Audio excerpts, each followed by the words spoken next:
E para continuar mostrando a subjetividade do processo, a gente chega no verso 27, em que Jesus outra vez menciona Moisés, dizendo: ouvistes o que foi dito?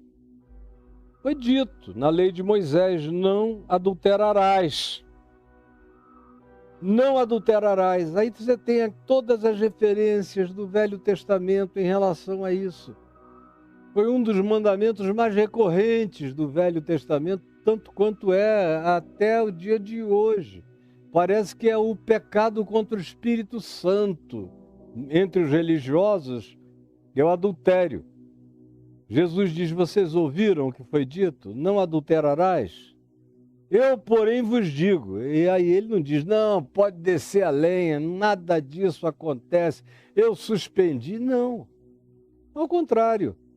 Não adulterarás, foi o que foi dito. Eu digo a vocês que adultério é mal mesmo. Eu, porém, vos digo e aprofundo essa consciência, para que vocês não fiquem nessa jactância feia, horrorosa, demoníaca, perversa, se achando extraordinários porque nunca foram para a cama com a mulher ou com o homem de ninguém, e aí se acham superiores. Jesus diz: eu digo a vocês o seguinte, que não basta isso. Não basta não comer a mulher ou o marido do próximo. É infinitamente mais profundo o significado disso tudo no Evangelho do Reino de Deus. Por isso é que ele tinha dito aos seus discípulos aqui mesmo, na sequência de vós sois a luz do mundo: em verdade eu vos digo que se a vossa justiça não excederem muito a dos escribas e fariseus, não entrareis no reino dos céus, não herdareis, não vereis, não tereis parte com o reino de Deus.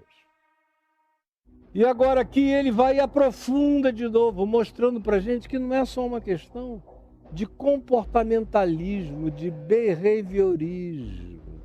Tem a ver com a nossa existencialidade. Tem a ver com o nosso coração. Eu, porém, vos digo que qualquer que olhar para uma mulher com intenção impura, comendo a bichinha. E ele aqui, numa época em que adultério só guardava pedras praticamente para apedrejar as mulheres, como a gente vê em João 8, as mulheres e os seus estigmas diabólicos postos pelo patriarcalismo, pelo machismo, por toda sorte de injustiça e perversidade masculina contra as mulheres desde o início de todos os tempos. Desde Adão e Eva, sempre foi assim, perverso. O teu desejo será para o teu marido. Então chega Jesus e inverte essa ordem. Se fosse um fariseu querendo subjetivizar o mandamento do adultério, o que é que ele diria? Ele diria: toda mulher que olhar para o marido de uma outra mulher e desejá-lo porque ele é rico, é poderoso, já adulterou? Não. Ele pega esses homens apedrejadores, patriarcais, chauvinistas, perversos e diz: em verdade eu vos digo que qualquer um que olhar para uma mulher, quando ele diz qualquer um e cita mulher, ele está pressupondo um homem nas relações sexuais sociais normativas.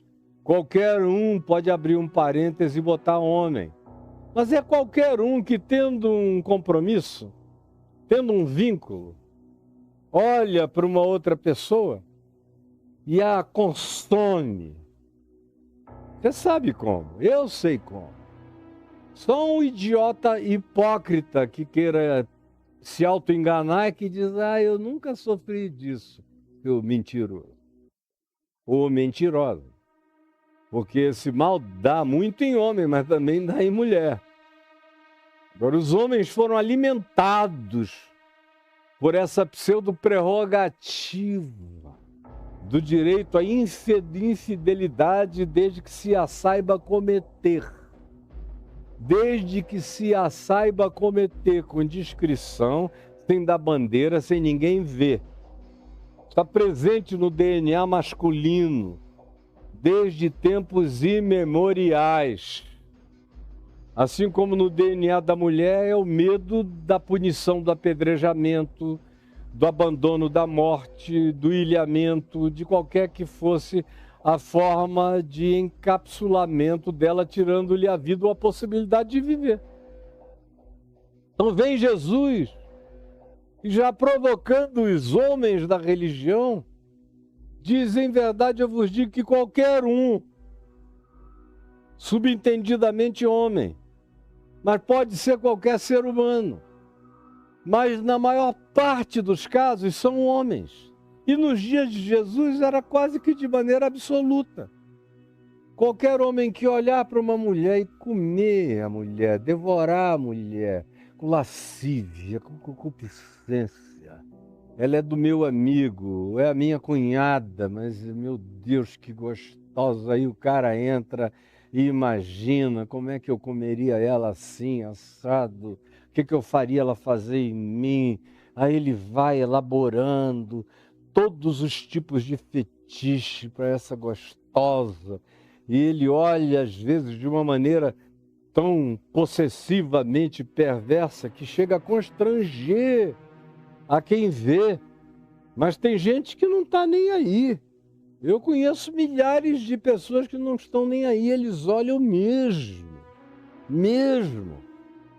E quando você anda com uma mulher bonita ao seu lado, se você deixá-la andar na sua frente sozinha, num lugar onde ninguém saiba que ela é tua mulher, e você vier bem depois, você vai ver os olhos quase que daqueles globos oculares de desenhos animados, de animações antigas, que são aqueles olhos saltantes de cobiça, de fome, de desejo, de gula, de tudo. Aquela loucura. Jesus diz: eu digo a vocês, impolutos, que do ponto de vista do comportamento nunca fizeram nada assim, mas que justamente porque nunca fizeram nada assim do lado de fora, acham que ganharam o direito, que adquiriram a permissão de que o seu interior se encha de lascívia, de prostituição, de corrupção, de desejo de controle fetichista, de dominação sexual, de uso, de abuso, como quem devora algo para depois jogar fora uma vez que tenha ficado satisfeito, não importando de quem seja, ou a quem pertença, ou em relação a quem esteja vinculada ou vinculado. Não interessa nada disso, mesmo que seja a mulher do meu irmão, mesmo que seja alguém da minha casa, mesmo que seja uma enteada. Eu vejo tantos padrastos que já me confessaram várias vezes o seu desejo pelas suas enteadas. Como também, quantas vezes eu já ouvi padrastos me falando dos casos que desenvolveram com as suas enteadas, ou enteadas que me procuraram dizendo: eu tive que sair de casa porque o marido da minha mãe me come viva. Fica me observando tomar banho nos buraquinhos, nas frestas do banheiro, ou usando os ardis mais extraordinários para ver se flagra a minha nudez. Eu não aguento mais. E eu falo com a minha mãe diz que a culpa é minha. Porque a culpa é quase sempre das mulheres, desde sempre.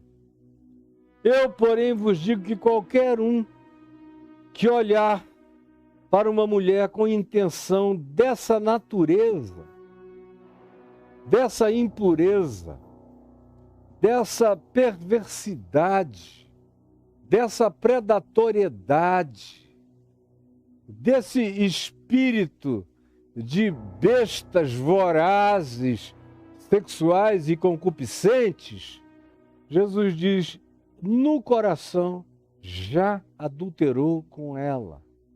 Veja bem o que eu estou te dizendo. Preste bem atenção aqui para mim. No coração, cara, já foi, já era. Já era. Você está querendo enganar quem? Não seja idiota. Não seja idiota. Que você está enganando a qualquer um.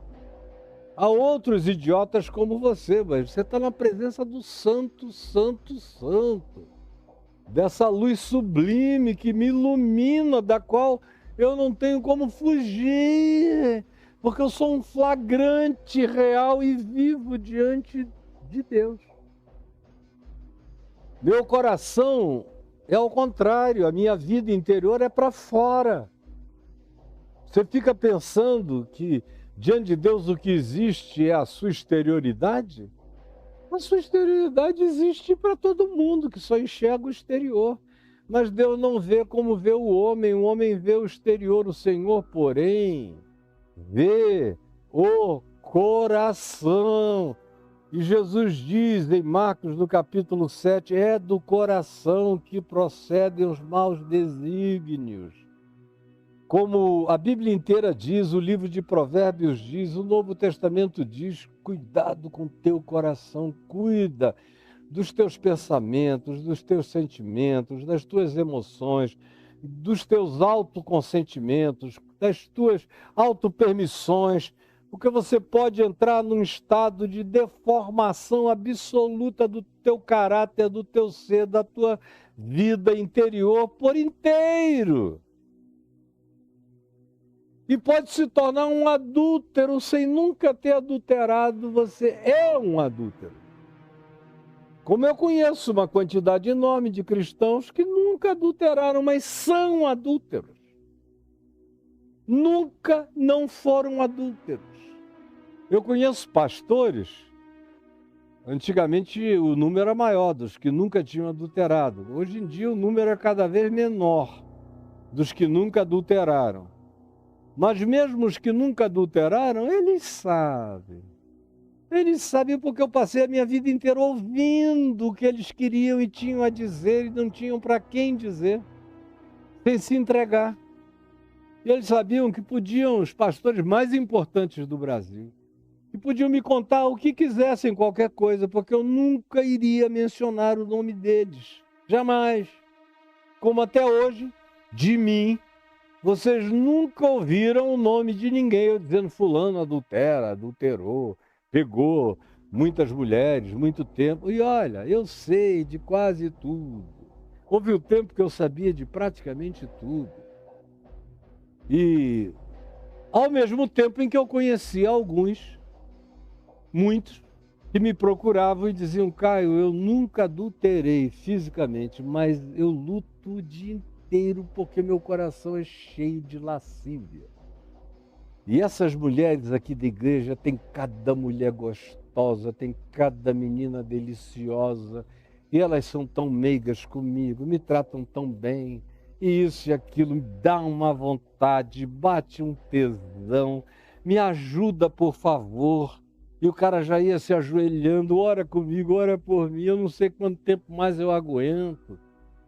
Tem uns que aguentaram, envelheceram, ficaram com a cabeça branca sem nunca fazer nada, mas também nunca resolveram o seu estado interior de adultério cotidiano, de desejos que não se consumavam exteriormente, mas que se manifestavam todos os dias de modo crescente.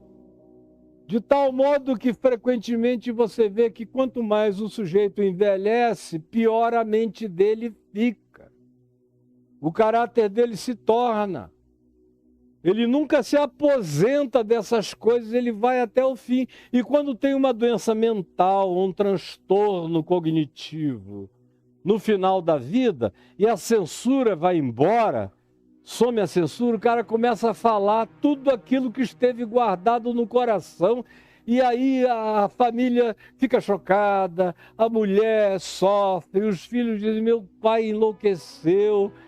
E eu sei que o coitado apenas perdeu a censura, nesse estado avançado já da idade, e agora expressa tudo aquilo que ficou no acumulado interior durante décadas e décadas e décadas de uma vida que não tratou do assunto, que não resolveu o seu próprio adultério, que não resolveu, como eu disse ontem, o seu próprio inferno. No coração já adulterou. No coração já adulterou com ela. E eu poderia prosseguir agora aqui, mas eu vou parar. Vou parar apenas dizendo e repetindo isso. Resolva o seu coração. Aí você me pergunta, como é que eu resolvo isso?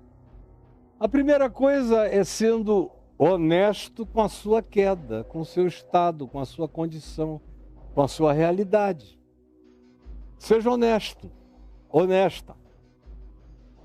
Tenha coragem de admitir, sem tapiação, sem faz de conta, sem religião, sem aquelas orações que dão recados a Deus como se ele fosse um bobo celestial ouvindo você. A elaboração das suas orações, ó Deus, tu sabes que eu sou fiel a ti, que tenho me consagrado desde a minha juventude, ó Senhor, mas eu sou humano também, e tu sabes como o meu coração tem as suas falhas. Isso não é oração pública, não, é dele. Quando ele ora sozinho, ainda é com essa elaboração hipócrita, nojenta e perversa. Nem anjo aguenta ficar para ouvir. Até demônio sai dizendo, pelo amor de Deus, cara, para com isso. É com Deus que você está falando. Mas nós estamos lotados desses seres humanos. Praticamente as nossas assembleias são feitas disso e desses. Os nossos ajuntamentos solenes, como disse o profeta Malaquias, estão carregados, entupidos desses pecados.